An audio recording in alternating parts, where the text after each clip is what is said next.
رسول صلی اللہ علیہ وسلم کے بارے میں قرآن حکیم ہمیں تعلیم دیتا ہے. سورۃ کہف آخری آیت ہے. قل اے نبی کہو انما انا بشر مثلکم، میں تمہارے جیسا انسان ہوں. اللہ کے نبی کے بارے میں یہ عقیدہ، کسی سے جھگڑا کرنے کی ضرورت نہیں. اگر کوئی معاذ اللہ حضور کو اپنے جیسا بشر کہتا ہے تو یہ بولی تو ابو جہل کی ہے، اور کوئی اگر افضل البشر کہتا ہے تو یہ بولی صدیق اکبر کی ہے. تو جو یہ کہے حضور ہمارے جیسے بشر، اسے ابو جہل کی ٹولی مبارک ہو. ہمیں تو سیدنا صدیق اکبر چاہیے. انہوں نے کبھی اپنے جیسا بشر نہیں کہا. مولا علی رشتے میں بھائی لگتے تھے، لیکن حدیث کا ذخیرہ اٹھا کر کے دیکھو، کبھی مولا علی نے یہ نہیں کہا اے میرے بھائی.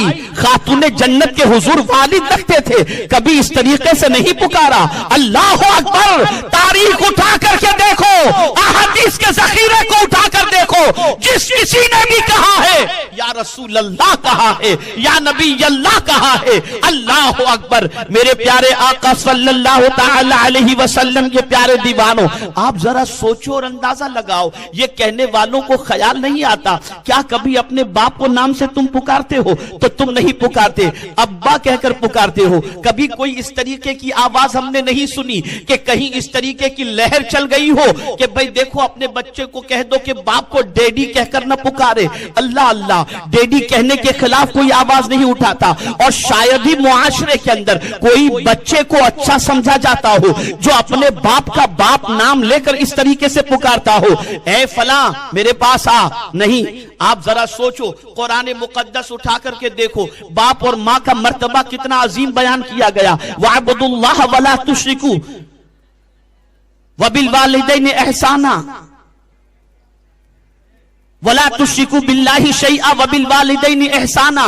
اللہ کی عبادت کرو اور اس کے ساتھ کسی کو شریک نہ ٹھہراؤ، اور ماں باپ کے ساتھ حسن سلوک کرو. جا بجا قرآن مقدس میں ماں باپ کے ساتھ اچھے سلوک کا حکم ہے. آقا کریم صلی اللہ علیہ وسلم نے یہ حدیث ہر مکتبہ فکر کا مولوی اپنے بچے کو سناتا ہے، اور عورتیں اپنے بچے کو سناتی ہیں. اے بیٹا میری بات نہیں مانے گا تو تو جہنم کے اندر چلا جائے گا، تیری دنیا بھی برباد ہوگی، تیری آخرت بھی برباد. ماں کہتی ہے پڑھی لکھی ہے تو کہے گی تجھے نہیں معلوم. آقا کریم نے فرمایا الجنت تحت اقدام الامہات، جنت ماں کے قدموں کے نیچے ہے. تو نے ماں کے قدم کو چوم لیا تو جنت کی چوکھٹ کو چوم لیا. اللہ اللہ. ماں باپ اپنا مرتبہ بیان کرتے ہیں، ماں باپ اپنے احسان کا تذکرہ کرتے ہیں. ماں کی پوزیشن یہ ہے کہ اپنے بچے کو ماں کہتی ہے. تیری پرورش کے لیے میں نے تیری نجاستیں صاف کی ہیں، تب جا کر کے میں نے تجھے بڑا کیا ہے. باپ کہتا ہے میں نے فٹ پاتھ پر پتھارا لگا کر کے تیری تعلیم اور تیری کفالت کا خیال میں نے کیا ہے. باپ اپنا احسان جتاتا ہے، ماں اپنا احسان جتاتی ہے. لیکن میں حیران ہوں، اسی ماں باپ کے ادب کا بھی قرآن تعلیم دے رہا ہے، ان کے ادب کی تعلیم دے رہا ہے. قرآن کہتا ہے اللہ اللہ وَلَا تَقُلْ لَهُمَا اُفْ وَلَا تَنْهَرْهُمَا. ماں باپ کو اف بھی نہ کہو، انہیں جھڑکو بھی نہیں. میں حیران ہوں، ماں باپ کا ادب قرآن سکھا رہا ہے، ماں باپ کے احترام کی تعلیم قرآن دے رہا ہے. لیکن جب میں قرآن کی اس آیت پر پہنچتا ہوں تو میری عقل دنگ رہ جاتی ہے. اللہ فرماتا ہے قُلْ إِنْ كَانَ آبَاؤُكُمْ وَأَبْنَاؤُكُمْ وَإِخْوَانُكُمْ وَأَزْوَاجُكُمْ وَعَشِيرَتُكُمْ وَأَمْوَالٌ اقْتَرَفْتُمُوهَا وَتِجَارَةٌ تَخْشَوْنَ كَسَادَهَا وَمَسَاكِنُ تَرْضَوْنَهَا أَحَبَّ إِلَيْكُمْ مِنَ اللَّهِ وَرَسُولِهِ وَجِهَادٍ فِي سَبِيلِهِ فَتَرَبَّصُوا حَتَّى يَأْتِيَ اللَّهُ بِأَمْرِهِ وَاللَّهُ لَا يَهْدِي الْقَوْمَ الْفَاسِقِينَ.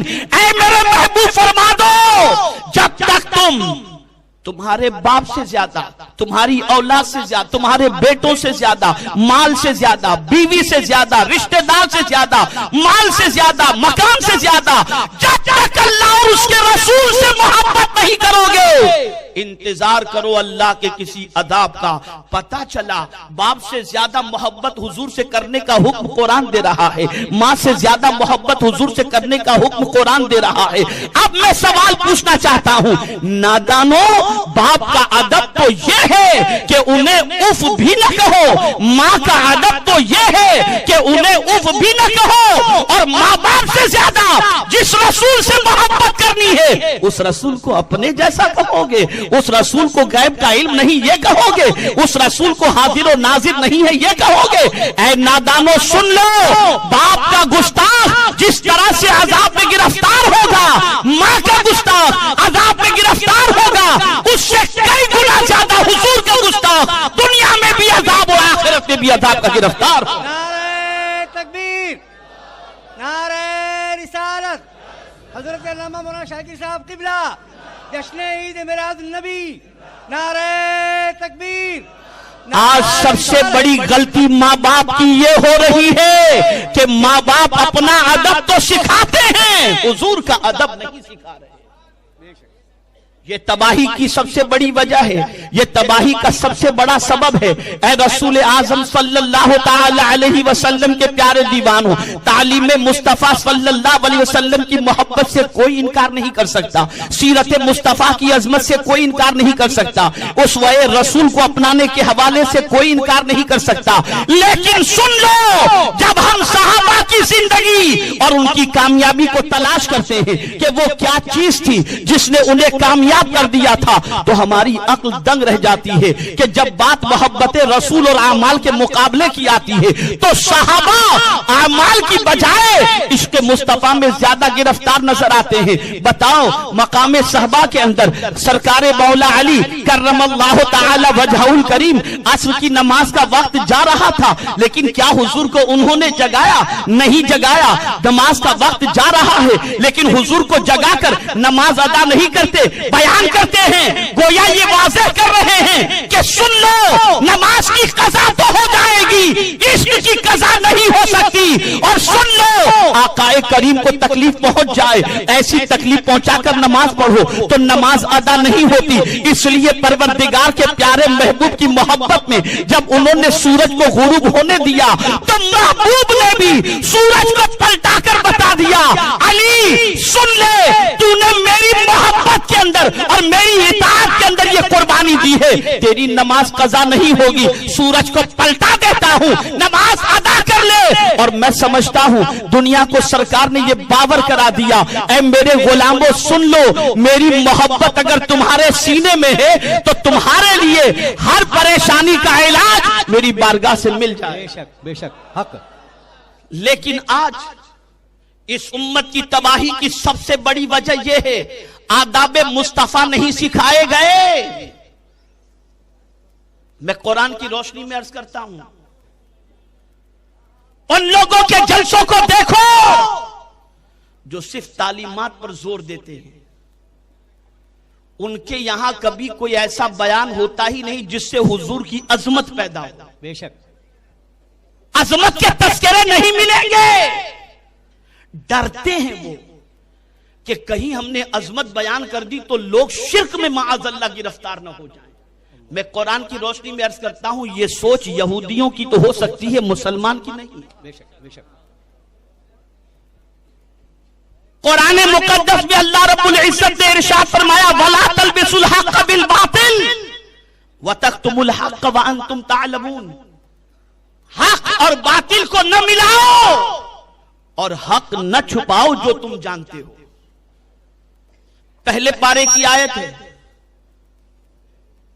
اٹھا کر اپنے گھروں میں جا کر کے ترجمہ بھی پڑھ لو اور تفسیر بھی دیکھ لو۔ یہ جو قرآن میں کہا گیا وَتَكْتُمُوا الْحَقَّ، حق نہ چھپاؤ، اس حق سے کیا مراد ہے؟ اس حق سے کیا مراد ہے؟ تو مفسرین فرماتے ہیں کہ یہودی علماء حضور صلی اللہ تعالی علیہ وسلم کی عظمت کو جانتے تھے، آپ کی شان کو جانتے تھے، آپ کے مرتبے کو جانتے تھے، لیکن وہ لوگوں میں اس کا تذکرہ نہیں کرتے تھے۔ کیوں نہیں کرتے تھے؟ اس لیے نہیں کرتے تھے کہ اگر حضور کی عظمت کا تذکرہ کر دیا جائے گا تو لوگ حضور کی محبت میں گرفتار